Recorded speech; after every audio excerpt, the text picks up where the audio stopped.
wow, this can help me, like karma reincarnation, and like the material byproducts of devotional service.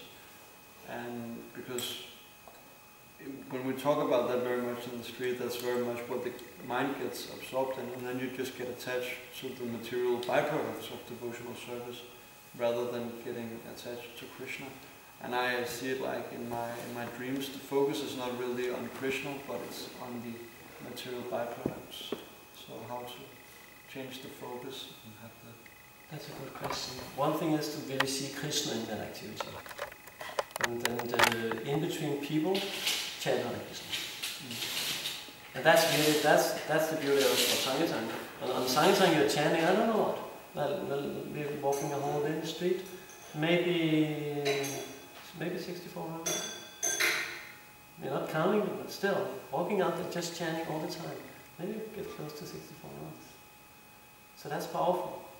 But if we don't, if we just walk around there and become part of the material energy and identify with that material energy and identifying with even what you're saying to them, if like again identifying in that matter, in that way, then that's where our consciousness is, and that's what he attracts.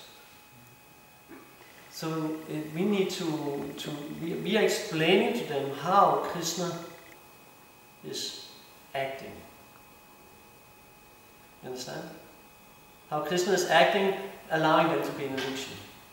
That's what Krishna, when we speak about reincarnation and karma and all these things, this is how Krishna is making the whole thing. This is how Krishna is seeing that the material, Krishna created it, as the verse says. So in that sense, like Prabhupada says, when you see these spectacles, what do you see? And they say, oh, it's your spectacles.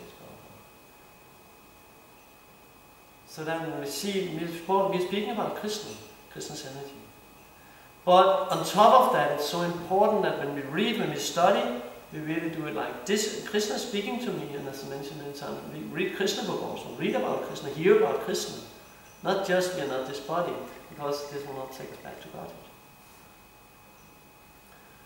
So when this combination is there, constant chanting and remembering what we are saying. You're telling them about reincarnation, karma, all these things, and you're talking with them, right? You have to say, what are you doing? Oh, I'm a nurse, or whatever. So there's some conversation there, completely mundane, but in one sense it's not mundane.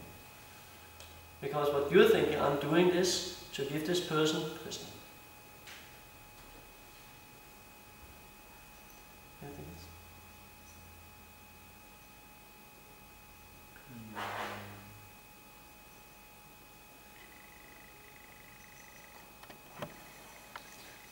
Another good point you made was this, like when we notice that we are Maya and we forget Krishna, like we should get angry ourselves. How could I allow this to happen? And like I see it so many times when I chant and I space out. My mind makes these tricks and it gets in the habit because like I kind of allow it to think of Krishna conscious activities. Like, oh, maybe I could preach in this way or that way. Maybe next time I visit my parents, I bring them closer to Krishna consciousness by doing this. And so my mind kind of found this like loophole. Okay, if I want to space out, go here and there, then we just find some Krishna-related matter to think about, and then you don't really hear the holy name. So, like, getting mad at yourself or forgetting Krishna, I thought that was a very nice point. There's one thing Krishna Caitanya, he asked in the early days. Was that the episode? Or maybe it was not that. I think it was actually. But one of Prabhupada's disciples asked him in the early days, how can we get, it was Krishna Caitanya, how can we get out of repeated birth and death? And Prabhupada answers, simply plan how to push on this movement. So that's Prabhupada's instructions. So when we are planning like that, it's pushing us out of this material world, bringing us back to Krishna.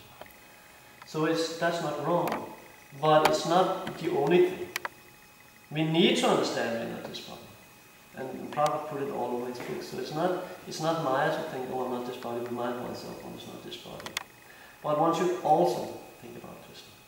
It should be like in the first background, Krishna's that should be there. But also again, we need to remind ourselves, I'm not this body. On the street, when you meet a person and there's some discussion and he didn't take, he took. So then you need to contemplate, what did I do right and what did I do wrong? How can I improve it next time? That's very good. But if it's only that, that's not enough. But most likely, if we have that focus, Krishna will empower us to remember him, to get the Shakti to really dive deep. That's where the pearls are. You go in the ocean, they're very deep, all the way down the bottom. So that's where we need to go. We go very deep, and that's where Krishna is. Thank you very much. Randarat Srimad Bhagavatam ki.